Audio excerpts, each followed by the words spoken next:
Subscribe करें हमारा YouTube channel BK math classes and press the bell icon, जिससे आपको आने वाली हर वीडियो का नोटिफिकेशन मिले सबसे पहले। हेलो फ्रेंड्स, स्वागत है आपका मेरे YouTube channel BK math classes में। इस वीडियो के अंदर मैं आपको बताऊंगा CTET का पेपर सेकंड जो आपका जूनियर के लिए होता है। तो 7 जुलाई में जो पेपर हुआ है आज का, तो उसके अंदर आपके कौन कौन से क्वेश्चन आए थे, इस वीडियो के अंदर मैं आपको केवल मैथ के क्वेश्चन दिखाऊंगा। उन मैथ के क्वेश्चन के आपके कौन कौन से आंसर थे। यहाँ पर आप देख सकते हैं, यहाँ लिखा हुआ आपका पेपर 2 है ये, और मुख्य प्रश्न पत्रिका है। यहाँ पर आपका लिखा हुआ है बुकलेट नंबर, और जो सीरीज है वो आपकी L सीरीज है। और यहाँ पर आप देख सकते हैं, यहाँ कुछ आपके निर्देशांक दे रखे हैं जो विद्यार्थी को पढ़ लेने चाहिए। तो जो नए विद्यार्थी हैं उनको ये पढ़ना जरूरी है। जिन्होंने 1 से 2 बार आपका CTET एग्ज़ाम दे दिया है उन्हें तो ये पता ही होगा।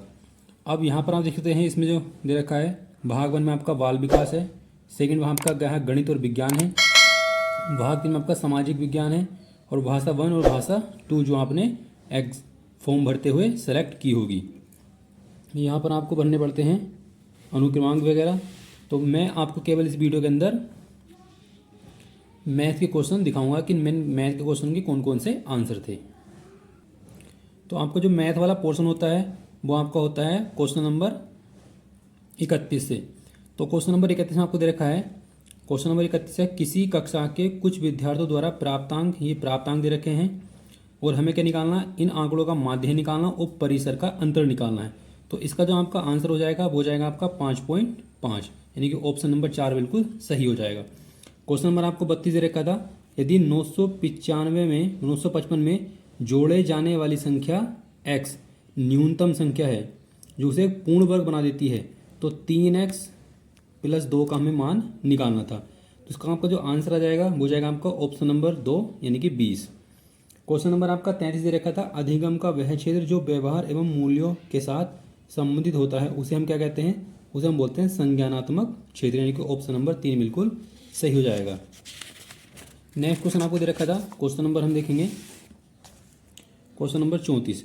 क्वेश्चन नंबर 34 में आपको क्या रखा है, 1 से 500 के बीच की कितनी प्राकृतिक संख्याएं जो आपकी 3 से 5 से और 7 से विभाजित होंगी। तो वो संख्या आपकी कितनी होंगी, 4 संख्याएं होंगी। तो ऑप्शन नंबर आपका 3 बिल्कुल सही हो जाएगा। क्वेश्चन नंबर 35 में आपको दे रखा था, इसका हमें वैल्यू निकालनी है। तो इसकी जो वैल्यू निकल आएगी वो आएगी आपकी -4c। अगला क्वेश्चन आपको दे रखा है 36 में आपको दे रखा है, यदि किसी त्रिभुज ABC की भुजा AB पर M बिंदु इस प्रकार है कि AM = BM = CM, और कोण A और कोण B क्रमशः x और 70 है, तो हमें इनकी वैल्यू निकालनी है। तो इसका जो आंसर आएगा वो आएगा आपका 100, ऑप्शन नंबर 4 बिल्कुल सही हो जाएगा। अगला क्वेश्चन आपको दे रखा है, क्वेश्चन नंबर 37, किसी बहुफलकी के फलकों, किनारों और शीर्ष की जो संख्या है वो 5, 7, 15 और x है, तो हमें इसकी वैल्यू निकालनी थी। तो इसका जो आपका आंसर आएगा वो आएगा आपका 19। इसके लिए हमें फॉर्मूला कौन सा लगाना पड़ता है, इसका फॉर्मूला आपका है फलक प्लस शीर्ष बराबर होता है किनारे प्लस 2। तो जब हम इसको सोल्व करेंगे तो यहाँ से x की वैल्यू निकल आएगी आपकी 10, और जब x की वैल्यू निकल आएगी 10, तो वे वैल्यू हम क्या करेंगे, इस समीकरण के अंदर रख देंगे, और यहाँ से हम इसका मान निकाल लेंगे। तो इसका जो आंसर आएगा वो आएगा आपका 19। अगला क्वेश्चन आपको दे रखा था, क्वेश्चन नंबर है आपका 38। इसमें क्या रखा है, निम्नलिखित में से क्या गणित में रचनात्मकता का संकेत नहीं है। तो इसका आंसर हो जाएगा आपका ऑप्शन नंबर 3, विद्यार्थी लचीली सोच में सक्षम। अगला क्वेश्चन आपको दे रखा था 39 नंबर पर। 39 नंबर आपको 1 द्विघात होल स्क्वायर दे रखा है, और इसके बराबर आपको ये दे रखा है। तो हमें निकालना P + Q का मान। तो इसका जो आंसर आएगा वो आएगा आपका -5। इसको हमें सोल्व किस तरह से करना था, इसका हम होल स्क्वायर खोल देंगे और इस वाले पद के अंदर गुणा कर देंगे, -14 लिख देंगे, इन दोनों पद की क्या कर लेंगे, आपस में मल्टीप्लाई कर लेंगे, और फिर हम क्या करेंगे, यहाँ से 2 इक्वेशन बना के इसको सोल्व कर लेंगे। यहाँ पर आप देख सकते हैं, यहाँ क्वेश्चन ये मैंने सोल्व किया था। तो इसका जो आंसर हमारा निकल कर आया था वो Q का मान आपका निकल कर आया था 0, और P का मान आया था आपका 5। तो इसका जो आंसर आएगा, P की वैल्यू आएगी कि आपकी -5, P की वैल्यू -5 है। अगला क्वेश्चन आपको दे रखा था, क्वेश्चन नंबर है आपका 40। इस क्वेश्चन नंबर 40 में आपको दे रखा है, एक तिर्यक रेखा 2 समांतर रेखाओं को क्या करती है, प्रतिच्छेद करती है। तो इस प्रकार रेखा तिर्यक रेखा एक ही ओर बने दो अंतः कोण दे रखे हैं आपको, ये वाला अंतः कोण है और ये अंतः कोण है, और हमें इस वाले पद की वैल्यू निकालनी। तो इसका जो डायग्राम बनता है वो इस तरह से बन जाता है। ये आपकी दो समांतर रेखा दे रखी है, ये आपकी क्या है, एक तिर्यक रेखा है। इसके जो अंतः कोण है यानी ये और ये कोण आपको दिए हुए हैं। अब हमें करना क्या है, हम जानते हैं कि ये जो अंतः कोण है इनका योगफल 180 होता है। तो इस वाले पद को जब हम जोड़ के सोल्व करेंगे, यहाँ से जो x की वैल्यू निकल के आएगी वो आएगी आपकी 37, और 37 की गुणा हम 4 से कर लेंगे तो आ जाएगा आपका 148, और फिर 148 में क्या करें हम 6 जोड़ देंगे तो ये बन जाएगा आपका 154, यानी कि 154 इसका सही आंसर हो जाएगा। नेक्स्ट क्वेश्चन देखते हैं। क्वेश्चन नंबर आपको दे रखा था 41। इसमें हमसे पूछ रखा है कि आपको 4 भिन्न दी हुई है, सबसे बड़ी और सबसे छोटी भिन्न का हमें योग निकालना है। तो इसका जो आपका आंसर निकल के आएगा वो है आपका 2 सही 39/40। क्वेश्चन नंबर आपका 42 दे रखा है, एक समांतर चतुर्भुज है। यहाँ पर आप क्वेश्चन को देख सकते हैं, और हमें 5y + 5 वो 7y + 5 का मान निकालना है। तो उसका आंसर आ जाएगा आपका 26। अगला क्वेश्चन आपको दे रखा है, एक द्विघात समीकरण से आयु वाला संबंध है, आयु वाला क्वेश्चन है। अरुण वरुण से 3 वर्ष बड़ा है। 8 वर्ष पहले अरुण की आयु का 5/6 व वरुण की आयु का 3/5 भाग से 6 वर्ष अधिक है। तो वरुण की जो वर्तमान आयु है वो आपकी x वर्ष दे रखी है। तो x का मान निम्न समीकरण को हल करने से प्राप्त हो सकता है। तो इसका जो आंसर आएगा आपका वो आएगा आपका ऑप्शन नंबर 2। ऑप्शन नंबर 2 इसको हम किस तरह से सोल्व कर लेते हैं, ये मैंने सोल्व कर रखा है। अगला क्वेश्चन आपका क्वेश्चन नंबर 44 यानी 44।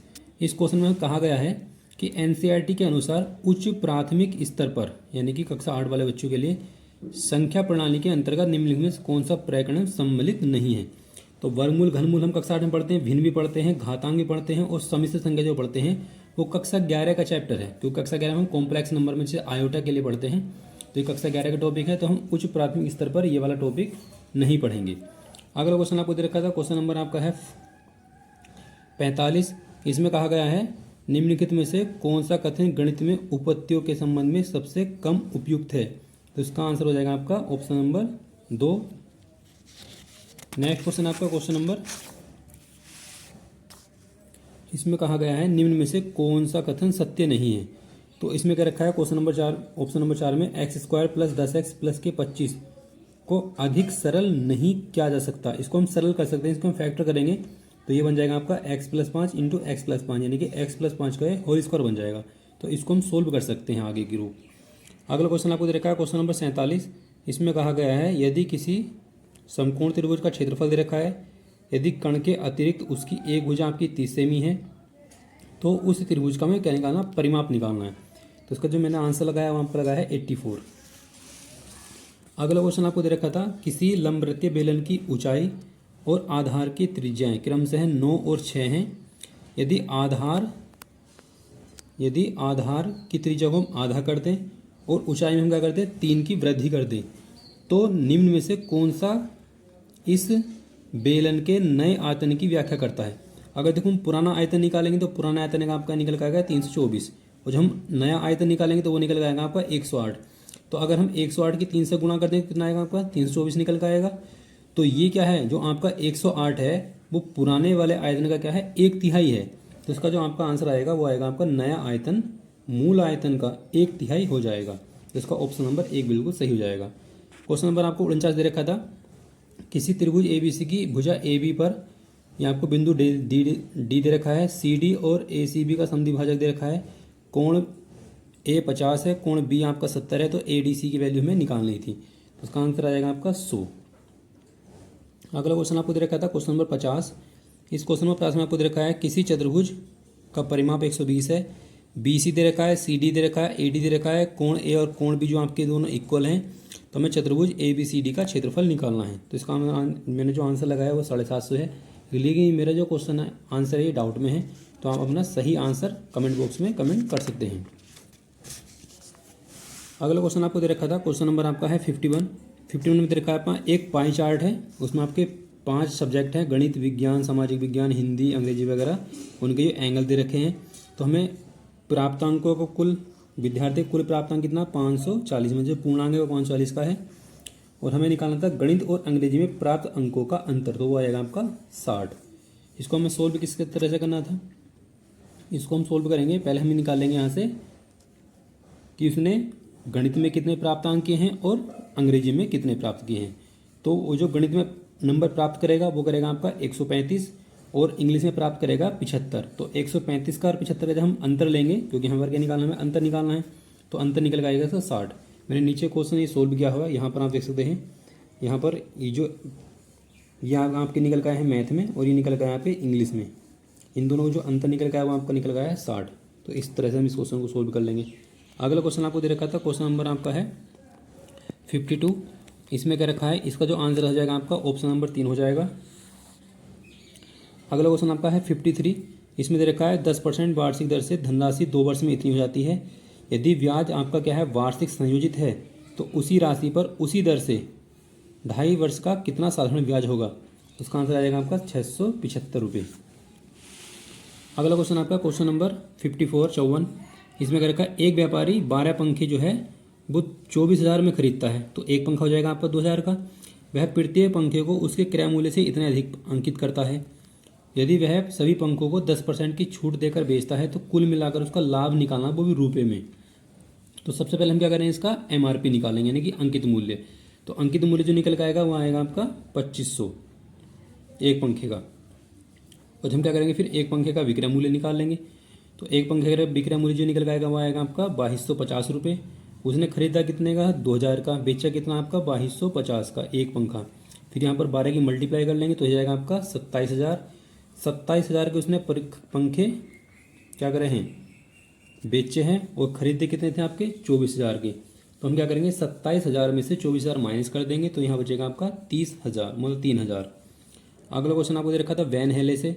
वैन हेले से उसको जो आंसर हो जाएगा वो हो जाएगा आपका ऑप्शन नंबर 1, यानी ABCD। नेक्स्ट क्वेश्चन आपका क्वेश्चन नंबर 56। क्वेश्चन नंबर 56 में आपको दे रखा है दो संख्याओं का अनुपात दे रखा है, इनका एलसीएम दे रखा है 630। इन संख्याओं का हमें एलसीएम और एचसीएफ निकालना है। तो हम क्या करेंगे, पहले इन दोनों संख्याओं की गुणा कर लेंगे। 3x गुणा 7x बराबर रख देंगे। तो यहाँ से x की जो वैल्यू निकल गई वो आएगी आपकी 30। फिर जो पहली संख्या होगी वो 90 हो जाएगी, दूसरी हो जाएगी आपकी 210। तो इसका और इसका जब हम में से निकालेंगे तो में से निकल जाएगा आपका 30। जब में से आपका 30 निकल कर आएगा, अब इस 30 में हम क्या करेंगे, 630 को क्या कर देंगे, जोड़ देंगे, क्योंकि हमेशा वो जो है एलसीएम और एचसीएफ का योग। तो 630 + 30 हो जाएगा आपका 660। तो ऑप्शन नंबर आपका 1 बिल्कुल सही हो जाएगा। अगला क्वेश्चन आपको दे रखा था क्वेश्चन नंबर 57।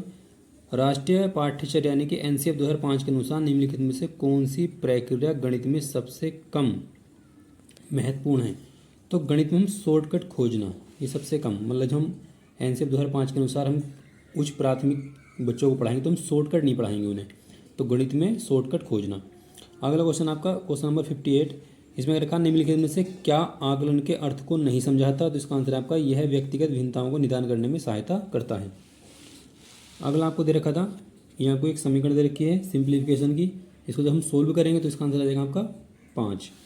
अगला क्वेश्चन आपका है 60। तो 60 क्वेश्चन आपको दे रखा है, यहाँ पर आप देख सकते हैं जो 60 क्वेश्चन है वो ये है। इसका जो आंसर हो जाएगा वो हो जाएगा आपका पहला, यानी कि ऑप्शन नंबर 1। तो इस वीडियो के अंदर मैंने आपको कराए हैं मैथ के 30 क्वेश्चन कि किस क्वेश्चन का आंसर कौन सा आंसर है। अगर आप साइंस के या हिंदी के क्वेश्चन के आंसर की देखना चाहते हैं तो आप मुझे कमेंट कर सकते हैं। तो आई होप कि आपको ये वीडियो अच्छी लगी होगी। अगर मान लो इसमें से कोई भी क्वेश्चन मुझसे मिस्टेक बताया गया है तो आप उसका सही आंसर कमेंट बॉक्स में कमेंट कर सकते हैं। तो आई होप कि आपको वीडियो अच्छी लगी होगी। वीडियो अच्छी लगी तो वीडियो को लाइक करें, शेयर करें और मेरे चैनल को सब्सक्राइब करें।